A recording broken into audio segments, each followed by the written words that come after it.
नमस्कार दोस्तों। Grimes fairy tales तो आपने बहुत सुनी होंगी और उस पर बनी कई फिल्में देखी होंगी।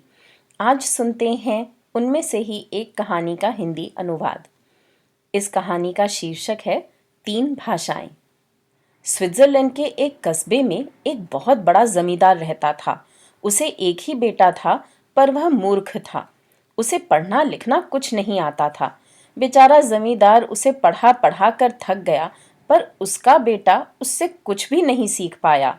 एक दिन वह अपने मूर्ख बेटे से बोला, बेटे, मैं तुझे कुछ भी लिखना पढ़ना नहीं सिखा सका। अब मैंने तेरे लिए एक विद्वान गुरु का प्रबंध किया है। वह शहर में रहता है।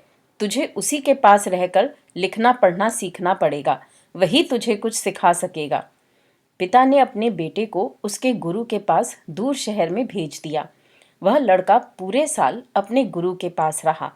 एक साल समाप्त होने के बाद वह वापस अपने पिता के पास आ गया। पिता अपने बेटे से मिलकर बहुत खुश हुआ। बेटे से पूछने लगा, अब बताओ बेटे, एक साल में तुमने अपने गुरु से क्या सीखा? पिताजी, मैं अब कुत्तों की भाषा पूरी तरह से समझ सकता हूँ, बेटे ने जवाब दिया। यह सुनकर पिता ने अपना माथा पीट लिया और बोला, हे मेरे भगवान, एक साल तक एक विद्वान गुरु के साथ रहने पर तूने केवल कुत्तों की भाषा समझना सीखा है? क्या तूने इतना ही पढ़ा है या और कुछ भी सीखा है? मैंने तुझे शहर में कुत्तों की भाषा सीखने के लिए नहीं भेजा था। उस जमींदार ने अपने बेटे को फिर से एक नए गुरु के पास पढ़ने के लिए भेज दिया। जब वह एक साल बाद खुशी खुशी अपने घर वापस आया तो पिता ने उससे पूछा, बेटे, इस बार एक साल तक तुमने क्या सीखा? बेटा बोला, इस बार मैंने पक्षियों की भाषा सीखी है। इतना सुनते ही जमींदार का क्रोध सातवें आसमान पर चढ़ गया।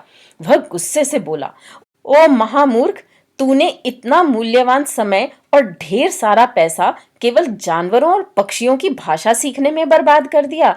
शर्म नहीं आती तुझे? दूर हो जा मेरी आंखों से। मैं तेरी मनहूस शक्ल भी नहीं देखना चाहता। इस बार मैं तुझे किसी और गुरु के पास भेजूंगा, पर अगर इस बार भी तू कुछ लिखना पढ़ना नहीं सीख सका तो मुझे अपना पिता नहीं समझना। ऐसे मूर्ख से मेरा कोई रिश्ता नहीं। जमींदार ने इस बार अपने मूर्ख बेटे को एक तीसरे गुरु के पास भेजा। एक साल बीतने पर वह लड़का वापस अपने पिता के घर पहुंचा। पिता ने उससे पूछा, कहो बेटे, इस बार तुमने क्या सीखा? लड़का बोला, पूज्य पिताजी, इस बार मैंने मेंढकों की भाषा सीखी है।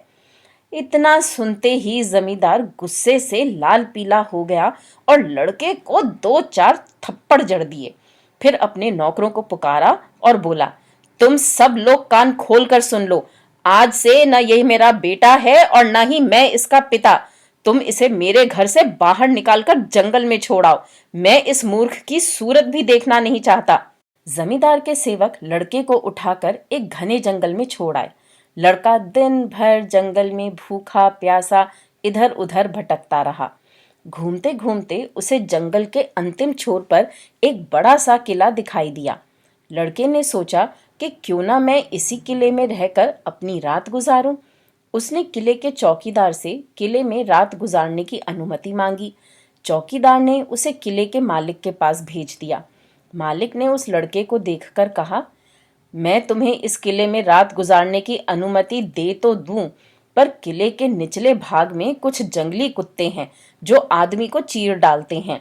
अभी थोड़ी देर पहले ही उन्होंने एक आदमी को मार डाला। सारा गांव इन कुत्तों से बहुत परेशान है। इस किले में केवल निचले भाग के कमरे खाली हैं। क्या तुम ये जानकर भी उसमें रात गुजार सकोगे? लड़का ये सब सुनकर तनिक भी नहीं डरा, क्योंकि वह तो कुत्तों की भाषा अच्छी तरह समझता था। वह किले के मालिक से बोला, ठीक है, आप मुझे उन भयानक कुत्तों के साथ रात बिताने की अनुमति दे दीजिए, पर पहले मुझे उन कुत्तों को कुछ खिलाने के लिए दे दो ताकि कुत्ते मुझ पर झपटे नहीं। किले के मालिक को उस लड़के की बात पर विश्वास नहीं हुआ, क्योंकि वे कुत्ते तो बड़े बड़े पहलवानों के वश में भी नहीं आते थे। फिर भी उसने कुत्तों के लिए बहुत कुछ खाने को दे दिया। वह सचमुच उन खूंखार कुत्तों से छुटकारा पाना चाहता था। वह स्वयं उस लड़के को अपने किले के निचले भाग तक छोड़कर आया। जब वह मूर्ख लड़का कुत्तों के कमरे में घुसा तो उसमें से कोई नहीं भौंका। बल्कि प्यार से उसके सामने पूंछ हिलाने लगे। लड़के ने जब खाने का सामान उन कुत्तों के सामने रखा तो सभी उस पर टूट पड़े। बाद में लड़के ने कुत्तों के कमरे में रात गुजारी। अगले दिन सुबह जब वह लड़का उस किले के मालिक के सामने बिल्कुल ठीक ठाक पहुंचा तो वह हैरान रह गया। उसकी हैरानी दूर करने के लिए लड़का बोला, उन कुत्तों ने मुझे अपनी भाषा में बतलाया कि क्यों वे इतना अधिक भौंकते हैं और क्यों वे इस जगह के लोगों को हानि पहुंचाते हैं। दरअसल उन्हें श्राप मिला हुआ है और उन्हें एक बहुत बड़े खजाने की देखभाल करनी पड़ रही है। ये खजाना इस किले के निचले हिस्से में दबा हुआ है। उन सबको तब तक शांति नहीं मिलेगी जब तक ये खजाना वहां से उठा नहीं लिया जाएगा। किले के मालिक को उस लड़के की बात पर विश्वास नहीं हुआ कि इतने भयानक कुत्ते ऐसा कर सकते हैं।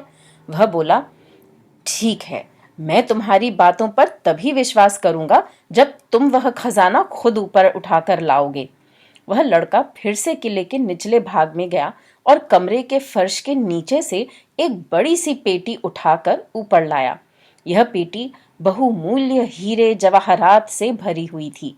किले का मालिक इतना सारा खजाना देखकर बहुत ही खुश हुआ और उस मूर्ख लड़के को अपना बेटा बना लिया। खजाना निकालने के बाद से कुत्तों का भौंकना भी बंद हो गया। तब पूरे गांव ने शांति की सांस ली। कुछ समय उस किले में रहकर उस लड़के ने रोम जाने की सोची, क्योंकि वह वहां रहकर बोर हो गया था। रोम जाते समय रास्ते में एक बड़ा सा नाला आया। इस नाले में बहुत से मेंढक भरे हुए थे जो बड़े जोरों से टर टर की आवाज कर रहे थे। जैसे ही उसने उन मेंढकों की टर टर सुनी तो वह सब कुछ समझ गया और बहुत दुखी हुआ। कुछ दिनों बाद जब वह रोम पहुंचा तो उसे मालूम हुआ कि पोप का देहांत हो गया है और वहां के सारे लोगों में अशांति फैली हुई है कि इस पद के लिए किसे चुना जाए। चर्च के सभी प्रबंधक इस बात पर एकमत थे कि वह उसी को पोप बनाएंगे जो चर्च के फाटक से सुबह सुबह सबसे पहले अंदर आएगा। जमींदार का लड़का ये जानने के लिए सुबह सुबह चर्च पहुंचा कि उसने मेंढकों से जो सुना था वह कहाँ तक सही है। वह जैसे ही चर्च का फाटक खोलकर अंदर गया तो चर्च में खड़े सभी लोगों ने उसे घेर लिया। उनमें से एक ने लड़के से पूछा, क्या वह पोप बनना पसंद करेगा? लड़का सोच में पड़ गया कि वह इतने बड़े पद के लायक नहीं है। उस लड़के को चुप देखकर चर्च में खड़े प्रबंधकों में से एक बोला, ये शायद तुम पर ईश्वर की कृपा है, उसी ने तुम्हें यहाँ भेजा है। हमारे सबके निर्णय के अनुसार तुम ही इस पवित्र पदवी के लायक हो। लड़का उन सबकी बातें सुनकर गहरी सोच में पड़ गया, पर तभी उसे चर्च में लगे घंटे के ऊपर बैठे दो कबूतरों की बातें सुनाई दी, जो आपस में कह रहे थे कि इस लड़के को ये पद ग्रहण कर लेना चाहिए, क्योंकि यही ईश्वर की इच्छा है। लड़के ने कबूतरों की बात सुनते ही इस पद के लिए हाँ कर दी।